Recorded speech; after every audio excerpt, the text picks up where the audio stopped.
and welcome to the Wandering Stitches Knitting Podcast. My name is Jess, and this is my YouTube channel where I love to combine my knitting and my hiking and share it with you. So today we're working on episode 9, and I have a finished object, and I have a little bit of footage to show you of a trip that my friend Corinne and I went on to the Androscoggin Riverland State Park. We did a little hike and I got some footage, and of course we brought our knitting, so I will show you that. And so I hope that you have your crafty project. I hope that you can enjoy this and relax and just let me keep you company. So let's get started. You can find me on Ravelry at Wandering Stitches, and I also like to catalog my projects on Ravelry, and you can find me there at MyKnittedBrow. And everything that I discuss here I will link in the description box.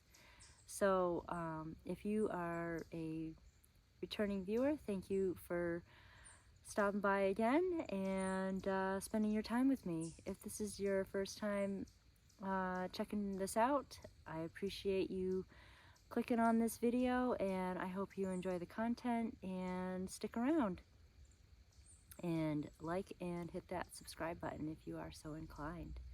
So let's get into the knitting, and I will show you my finished project. I have a hat. Very quick and easy.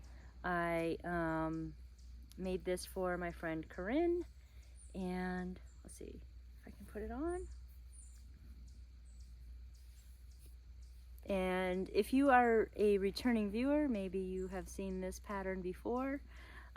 This comes from the Stitch and Bitch. It's an old favorite pattern of this in this book, and it is the hat head. So a couple episodes ago I had made this hat in brown and green, and it is just worsted weight held double, or you can use bulky yarn. And I don't know if you will recognize this yarn, but this is also Good Karma yarn, Goosed Spruce, and I had used this for my Thea Coleman vest, the Pousse Cafe vest. So I still have some yarn left over, so I use this, and then this is just some old yarn, again left over from a prior project. And this yarn is the yarn that I picked up from the Wool is Why, and I picked this up in Norway, Maine at the Fiber and Vine. Kathleen is a spinner, so this is the yarn that she has, and I have enough to make myself a hat. So this hat is intended for Corinne. She has been knitting socks, and we kind of had this little moment where we decided that we were going to knit each other something, because as knitters we're always knitting something either for ourselves or for other people, but we never, or it's pretty rare to receive an item that was knit by someone else. So we decided that we were going to exchange. So she mentioned socks, and I asked her what she would like, and she said that she would like a hat. So this is for her, and I have enough yarn to go back and make myself one, probably in different arrangement of stripes or colors or whatever, but we can have a matching hat when we go hiking together this winter. So that is my finished object. It is a very quick project, probably 4 hours, maybe even quicker, now that I'm getting really used to doing it. So it probably, you know, it's just an afternoon and evening knit, and I just love it because it is knit flat, and then you just seam up the back, and it is super cozy and super easy, and it makes a great gift. So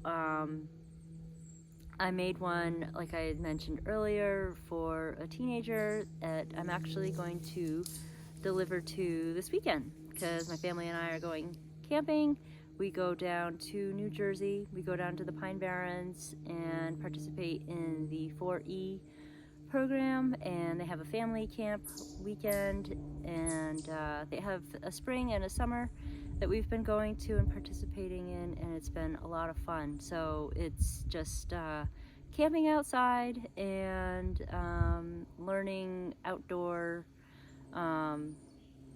survival skills. And in some of the footage that I will show you in this episode, I will show you a debris shelter that my son has been making on the property, and that is where he learned how to make a debris hut. So those are the types of things that we do when we're down there. We learn how to make friction by fire, so we learn the bow drill skills. So yes, I made a hat for a teenager whose birthday it is, and I will be presenting it to them. Hopefully they like it. Not sure. If not, I'll tell them they can just, I don't know, find somebody who does, or bring it to a shelter. So I will let you know how that goes. And I'm a little nervous because in prior episodes I've mentioned I typically don't knit things for people unless they specifically ask for it, and this is going to be a surprise. So I'm not sure how it's going to go over, but hopefully well. And let's see, some of the other projects that I'm working on, I will show you in the footage. On my hike, I am working on the Gallus Scarf by Amy Palko, and that is kind of a slow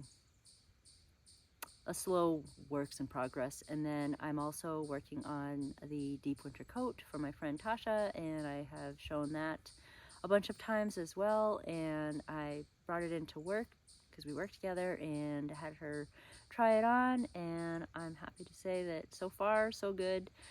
It's a stressful thing knitting things for other people, especially garments. So I just have probably 4 more inches left on the body, and then I can move on to the sleeves and the folded collar. And as for what I'm wearing, this is like, I think, my first garment that I had made. This is the Shoreline vest, and I believe it is in one of the episodes of making, maybe one of the earlier issues. And the yarn was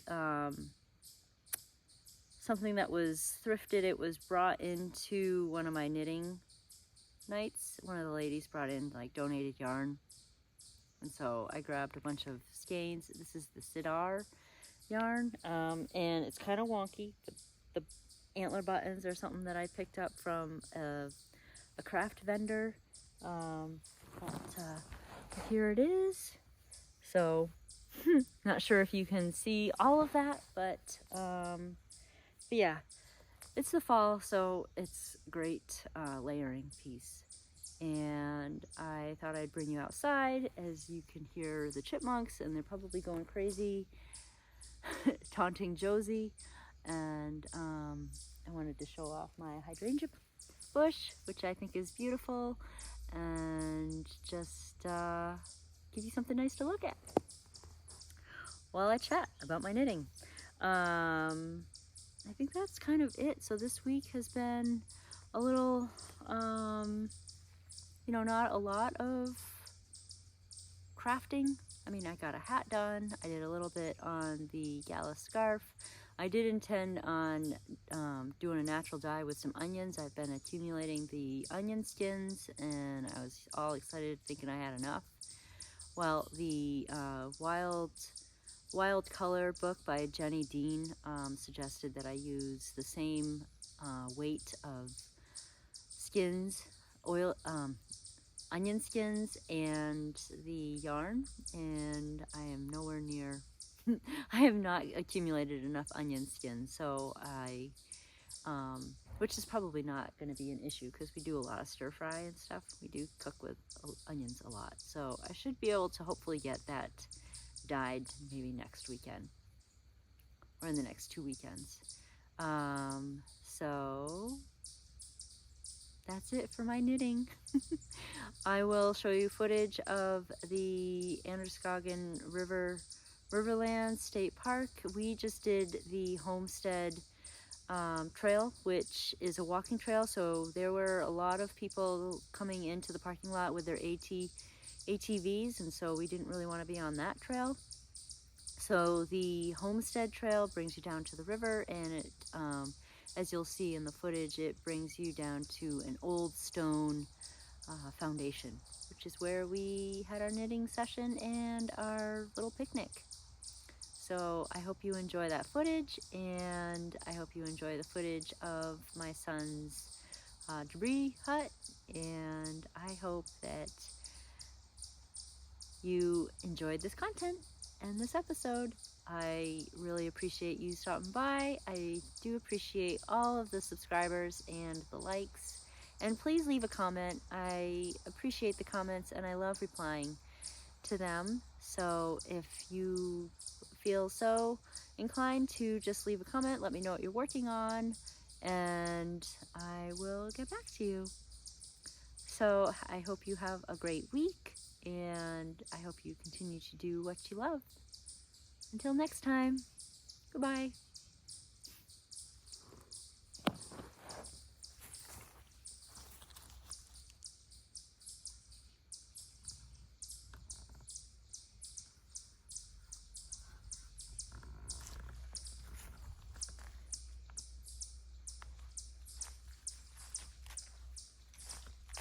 Josie, what you doing?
Josie, come on, go this way.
Yeah,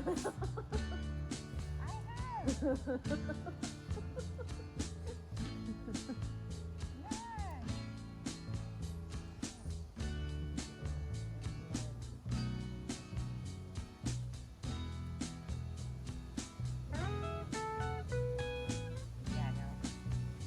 Thank you.